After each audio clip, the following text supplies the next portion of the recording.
10 Essential Steps for Building a Successful E-commerce Business. In this day and age, times are changing. More people are looking to be their own bosses and be in charge of their own futures.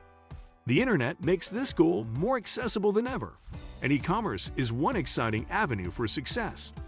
Still, it can be tremendously difficult to know exactly how to start an e-commerce business that will actually do well enough to generate revenue. There is so much information and so many e-commerce terms to sift through, so creating a plan of action is necessary to prioritize your resources as you develop your own e-commerce business plan.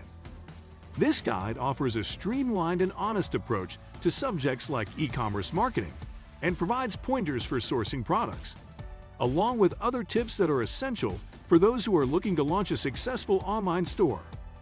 We've covered these things in detail on our blog, but this post synthesizes all the things you need for starting an e-commerce business and making it successful. Without further ado, let's jump in. If you've looked at the news at all in the last couple of months, you know there's a global pandemic. As a result, many businesses, big and small, are scrambling to adapt to a new way of operating. In the absence of in-person shopping, e-commerce has become the dominant way of purchasing goods and services. Unfortunately, many businesses didn't have an e-commerce store in place before COVID-19 shook the world, while others lacked the capacity to handle a sudden influx of digital consumers. If you find yourself in need of a digital sales solution, here are the quick 10 steps you should take to launch a successful e-commerce store. 1. Choose a platform. In order to launch a digital store, you need to find the right platform to host it. There are many options available to business owners. If you have the knowledge or know someone who does, you can set up a website using a little bit of coding prowess. However, for many, using a template service is the quicker and easier option for launching a successful e-commerce store. There are a wide variety on the market, including Shopify, BigCommerce, Ecwid, and even Wix. Each platform has its own pros and cons, so take some time to do the research into which will work best for your company. Look at factors like pricing, ease of use, scalability, and more. 2. Set up your domain. Your domain name is how customers will find your web business. As such, it's a vital part of setting up a successful e-commerce store. The first step is choosing the right name. Something too long will be difficult to market and may lead to typos. Likewise, coming up with something clever or using an abbreviation that your customers don't know can also reduce the effectiveness of your domain name. In addition to choosing the right name, you also have to figure out how to set it up. Most e-commerce platforms will have a built-in domain feature, but if you're starting from scratch, you'll need to find a way to host your domain and website. 3. Prep your media. Before you start designing your website, you need to gather the elements that will feature in the design. Elements include your logo, photos, and videos. If you aren't a natural graphic designer or photographer, hire someone to make professional-looking visuals for you or use stock images where possible. Many e-commerce hosting platforms include a small stock library for you to use as well. 4. Write content for a successful e-commerce store. In addition to visuals, a digital business needs written content as well. Not only does this help explain your business to customers, it improves the likelihood of it being ranked highly in search engines. The types of content you should have include an about page, unique product descriptions, and your shipping and return policies. Other possible pages to include are FAQs or a blog. Finally, you should have a list of calls to action and other sales-centric phrases to encourage purchases. 5. Create a good design. Once you have enough content to populate your website, you need to design it. Using a template from an established e-commerce platform is one of the fastest and easiest ways to go about this.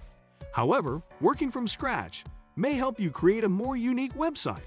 In terms of good design, pay close attention to using complementary colors, easy-to-read fonts, and enough spacing to prevent overcrowding. 6. Upload products. In order to have an online business, you need something to sell. Whether it's a product or service, add it to your website so customers can window shop or, ideally, buy. Your products should have a clear name, detailed description, and professional photos or videos. All of these elements together will help a customer make the decision to buy in the absence of a physical product. 7. Set the right prices. If you already have a brick-and-mortar store, you probably also have a pricing scheme for your products. However, pricing online may be a little different for your business. The reason for this is simple. In a brick-and-mortar setting, you likely have less competition because your competitors must be local. However, online, your competition can come from anywhere in the world. As such, you must price your items competitively. Take an hour or so to research online businesses with similar products to yours and rework your prices as needed. 8. Integrate a payment provider. If you want your customers to be able to buy from you online, you have to give them a way to pay. Thankfully, there are a number of ways to make this possible. A few popular options include PayPal, Stripe, Interac, and Google and Apple Pay. Having a range of options also improves the likelihood that a customer will buy because they have a choice in payment methods. In terms of integration, most e-commerce platforms have several providers that you can easily add to your site. If you start from scratch, choose the providers you want to use and follow the instructions from their websites. 9. Prep your delivery methods. Although setting up an online store is a major change for any business, one of the biggest differences you will face comes from having to deliver your products. Delivery means needing supplies to pack products and also results in increased costs to pay for the appropriate postage. In addition, having to prep for deliveries takes time. Before launching your store, have a plan in place for all of these points. Make sure you have boxes and envelopes, as well as bubble wrap or other protective filler. Collect prices from your preferred postal service so you can inform your clients of any pertinent charges. And hire an extra set of hands if you start receiving too many orders to keep up with them. 10. Start marketing. Once your store is ready and launched, you need to tell your audience that they can buy from you online. Marketing will be your best way to do this. Start up social media accounts. Pay for promoted content on Google. Send a press release to your local news agency. Create direct mail flyers to send to your local audience. Put a notice on the door of your brick-and-mortar shop to tell any potential guests that you now offer online shopping. Send emails if you can. Anything you can think of and afford can help you market your store to increase its success. What do you think of our video? Let me know in the comment section below. Before you go, please hit the like button and subscribe to my channel. Thanks for watching.